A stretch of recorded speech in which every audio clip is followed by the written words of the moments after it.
Hello friends, स्वागत है आप सभी का हमारे यूट्यूब चैनल सफलता स्टडी में। देखिए फ्रेंड्स, यहाँ पर आपको एसएससी, सीएचएसएल और एनटीपीसी टायर फर्स्ट एग्जाम की तैयारी कराई जा रही है। इस क्लास में प्रीवियस ईयर में पूछे गए जीके के 25 क्वेश्चन यहाँ पर लिए गए हैं, जो कि काफ़ी महत्वपूर्ण प्रश्न है। आपके एग्जाम में इन्हीं प्रश्नों में से पूछे जाने वाले हैं। ये हमारी क्लास नंबर 26 है और इससे पहले देखिए 25 क्लासेज आ चुकी हैं, तो आप चैनल की प्लेलिस्ट में एक बार उन क्लासेस को ज़रूर देखें। उनमें भी काफ़ी महत्वपूर्ण प्रश्न लिए गए हैं।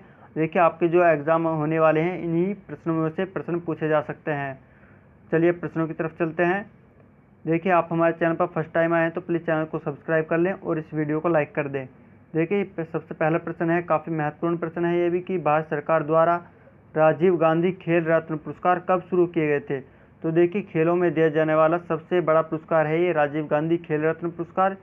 इसकी शुरुआत हुई थी 1991 से और इसका जो पहला पुरस्कार दिया गया था वो विश्वनाथ आनंद को दिया गया था, जो कि शतरंज के प्लेयर हैं। और देखिए 2019 में, अगस्त 2019 में भी यह पुरस्कार दिया जा चुका है।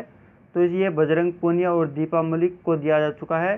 तो बजरंग पूनिया इसमें कुश्ती से संबंधित थे और दीपा मलिक पैरा एथलीट से संबंधित थी।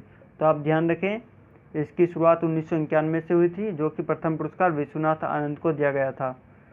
चलिए अब अगला प्रश्न देखते हैं, प्रश्न नंबर 2। यह भी महत्वपूर्ण प्रश्न है कि स्प्रिंग को अपनी सामान्य लंबाई पर वापस लौटने के लिए लगने वाले बल को क्या कहते हैं। देखिए स्प्रिंग को खींचने पर जब वो वापस अपनी सामान्य लंबाई में लौटती है तो उस पर जो बल लगता है वो प्रत्यानयन बल होता है। तो यहाँ पर प्रत्यानयन बल आपका करेक्ट आंसर है। चलिए अब अगला प्रश्न देखते हैं। देखिए प्रश्न नंबर 3 है, रिकेटस नामक रोग किस विटामिन की कमी से होता है। तो देखिए रिकेटस नामक रोग ये विटामिन डी की कमी के कारण होता है। तो यहाँ पर विटामिन डी आपका करेक्ट आंसर है।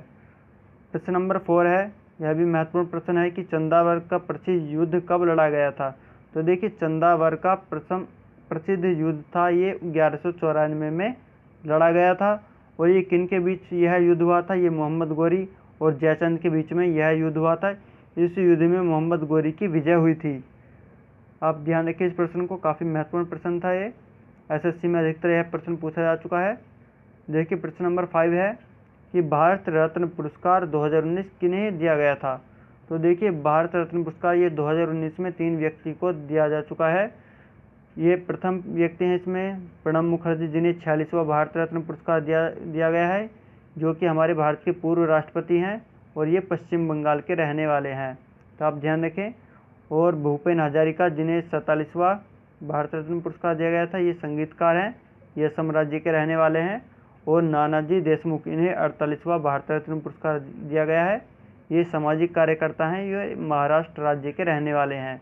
तो आप ध्यान रखें, प्रणब मुखर्जी, भूपेन हजारिका और नानाजी देशमुख को यह पुरस्कार दिया गया है 2019 में।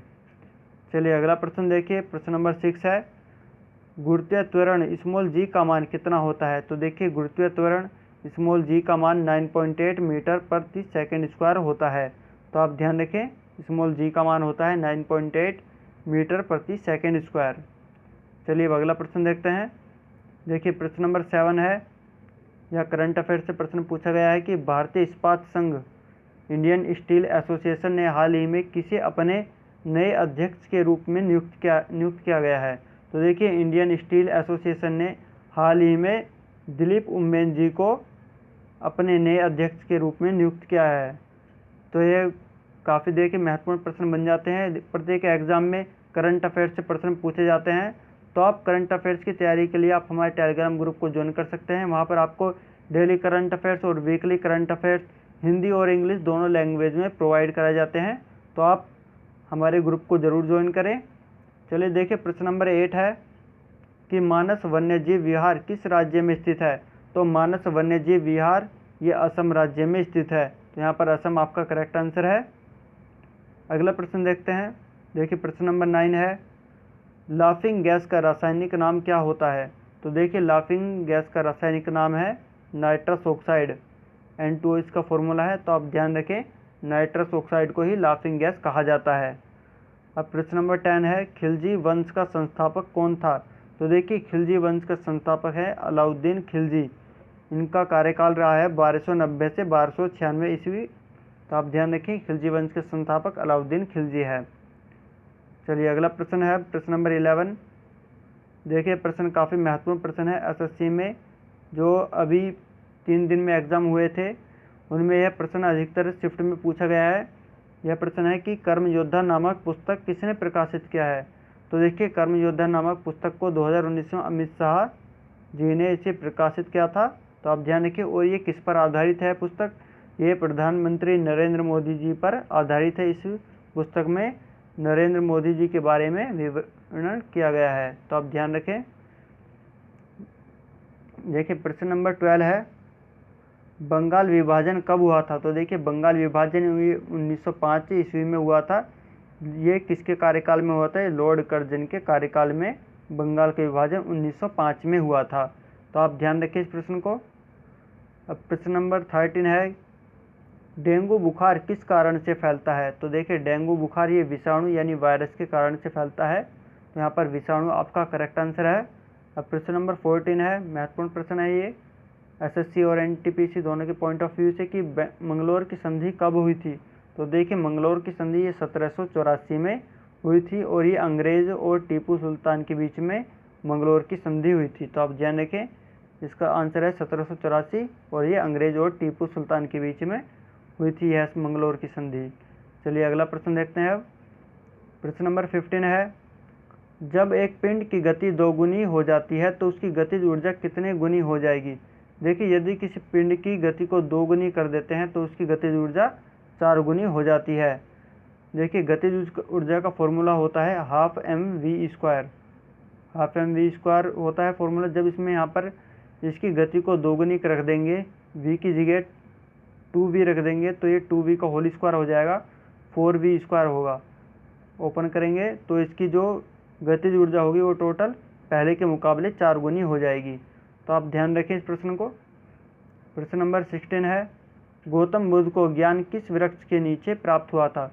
तो देखिए गौतम बुद्ध को ज्ञान ये पीपल के पेड़ के नीचे प्राप्त हुआ था, जिसे बोधि वृक्ष के नाम से भी जाना जाता है।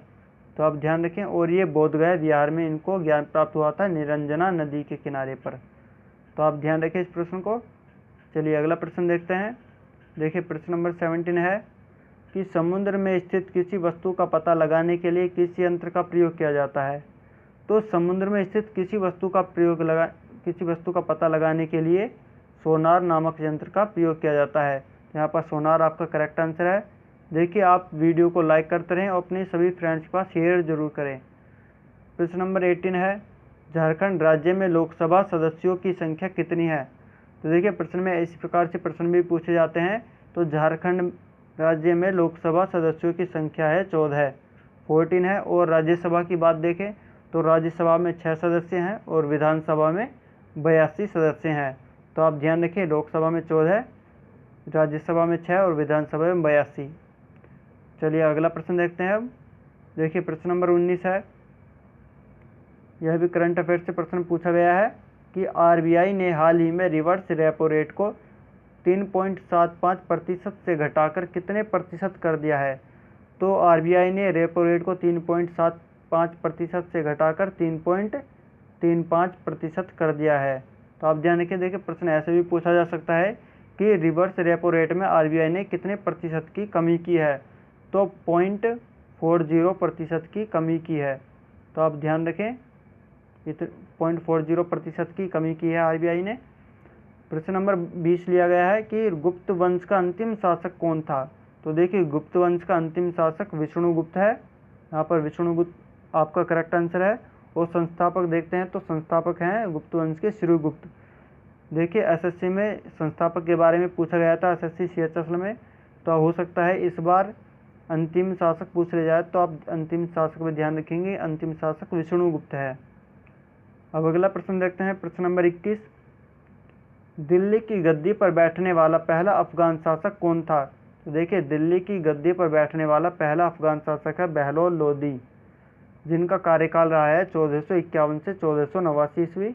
तो आप ध्यान रखें, दिल्ली की गद्दी पर बैठने वाला पहला अफगान शासक बहलोल लोदी था। अब प्रश्न नंबर 22 है कि हवाई जहाज में फाउंटेन पेन से स्याही किस कारण बाहर निकल जाती है। तो देखिए हवाई जहाज में यात्रा करने पर जब फाउंटेन पेन का यूज किया जाता है तो उसमें से स्याही अपने आप बाहर निकलने लगती है। तो किस कारण से निकलती है, वो जब हवाई जहाज़ की ऊंचाई बढ़ती है तो वायुदाब कम होने लगता है, तो वायुदाब कम होने के कारण ही फाउंटेन पेन से स्याही बाहर निकलने लगती है। तो आप ध्यान रखें इस प्रश्न को। प्रश्न नंबर 23 है कि रैम की फुल फॉर्म क्या होती है। तो रैम की फुल फॉर्म है रैंडम एक्सेस मेमोरी। यहाँ पर रैंडम एक्सेस मेमोरी आपका करेक्ट आंसर है। देखिए रोम की भी पूछ ली जाती है, अधिकतर एग्जाम में कंप्यूटर से संबंधित प्रश्न पूछे जाते हैं। तो रोम की फुल फॉर्म होती है read only memory. Read only memory ये रोम की फुल फॉर्म है, तो आप इसे भी ध्यान रखें। अगला प्रश्न देखते हैं अब। प्रश्न नंबर 24, भारतीय राष्ट्रीय कांग्रेस की प्रथम महिला अध्यक्ष कौन थी। तो देखिए भारतीय राष्ट्रीय कांग्रेस की प्रथम भारतीय महिला अध्यक्ष थी सरोजिनी नायडू। यहाँ पर सरोजिनी नायडू आपका करेक्ट आंसर है। देखिए अब अगला प्रश्न देखते हैं, प्रश्न नंबर 25, जो कि आज का अंतिम प्रश्न है। इसके बाद क्विज की तरफ चलेंगे। प्रश्न नंबर 25 में पूछा गया है कि माचिस की तीली पर कौन सा पदार्थ लगाया जाता है। तो माचिस की तीली पर लाल फास्फोरस पदार्थ लगाया जाता है। यहाँ पर लाल फास्फोरस आपका करेक्ट आंसर है। अब क्विज की तरफ चलते हैं। देखिए यहाँ पर क्विज के क्वेश्चन लिए गए हैं, 2 क्वेश्चन लिए गए हैं। आप इनका स्क्रीनशॉट भी ले सकते हैं, काफ़ी महत्वपूर्ण प्रश्न है ये भी। आपको इनके आंसर कमेंट बॉक्स में बताने होंगे। पहला प्रश्न लिया गया है कि रिकेटस नामक रोग किस विटामिन की कमी से होता है। यहाँ पर 4 ऑप्शन है, आपको सही आंसर इसका बताना होगा। और प्रश्न नंबर 2 है कि आरबीआई ने हाल ही में रिवर्स रेपो रेट को 3.75% से घटाकर कितने प्रतिशत कर दिया है। आपको इसका आंसर भी कमेंट बॉक्स में बताना होगा। और आपको यह क्लास कैसे लगी यह भी कमेंट बॉक्स में बताएं। वीडियो को लाइक करें, शेयर करें और चैनल को सब्सक्राइब जरूर करें। चलिए नेक्स्ट क्लास में फिर मिलते हैं। Thank you.